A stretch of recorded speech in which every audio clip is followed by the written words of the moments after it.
Yeah, my disagreement is not with you. My disagreement was with most of my friends who get their rocks off by telling me the latest horror from Trump. I get it. The guy scares the hell out of me. I know more.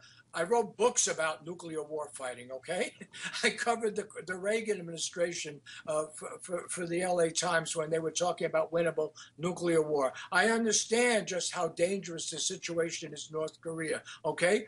But you know what makes it even more dangerous? The playing the Russia card against Trump.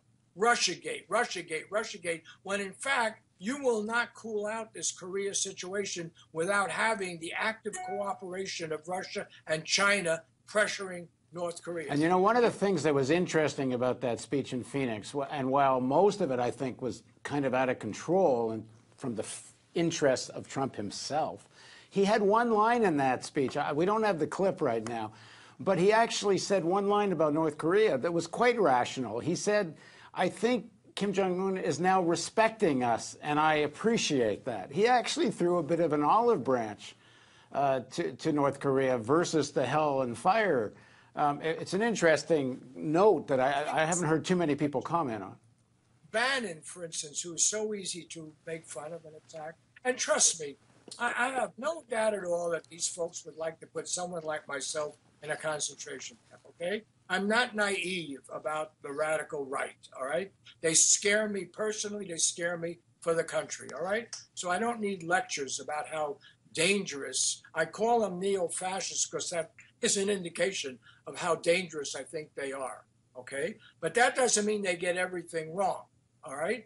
And when Bannon said, you know, it's a non-starter to just go attack North Korea and go for regime change, which is a big issue here. Are we demanding regime change or are we demanding an end to the nuclear program? They're very different, okay? That was the issue in Syria. Were we demanding regime change the way Hillary Clinton was, or we were demanding some increase of human rights for people and what have you? Those are different things.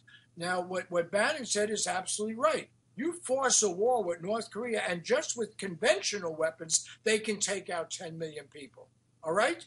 We're not kidding around. This is adult stuff. And you don't play with it for politics because you're angry about the election and you want to demonize the current incumbent. Yeah, he's awful. We've had awful guys before, you know? The people who gave us the mutual assured destruction policy, right? The people, by the way, what about good old Democrats like Harry Truman, who is now seen as a lovable figure? We just celebrated the anniversary of the greatest act of terrorism in human history, which is the dropping of the bomb on Hiroshima and Nagasaki, done in broad daylight to maximize the damage, civilian damage, kids going to school. The plans were drawn up by the University of California, which controlled the labs then in the program. They were approved at the highest level. Why? Because we wanted to send these two cities that were not significant military targets a message to the rest of the Japanese that, no, they better settle fast, okay? Now, you can argue about that, but that was an act of terrorism. It was using civilians as the collateral damage. That's how we define terrorism.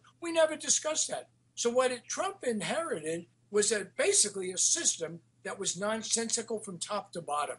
The whole war machine, the whole emphasis on nuclear weapons, the whole indifference to serious trade agreements, the whole indifference to serious border problems and how you deal with immigration, and on the basic economic issue, how do you share the wealth in this country? Sounds radical, but how do you share the wealth sufficiently that we have enough stakeholders that they don't go for a lunatic like Trump? And what we've learned is there are plenty of people in this country think they have nothing to lose. They don't believe their kids are going to do well. They don't believe their lives are improving, and they are desperate. And you can't dismiss them all as just racist or lunatics or crazy, or they went for the snake oil salesman. No. And if they turn their back on John McCain and Senator Flake and so on, it's because they don't think they're speaking to their urgent needs. Okay, let's do this more often, Bob. Thank you for joining us. Thank you. And thank you for joining us on the Real News Network.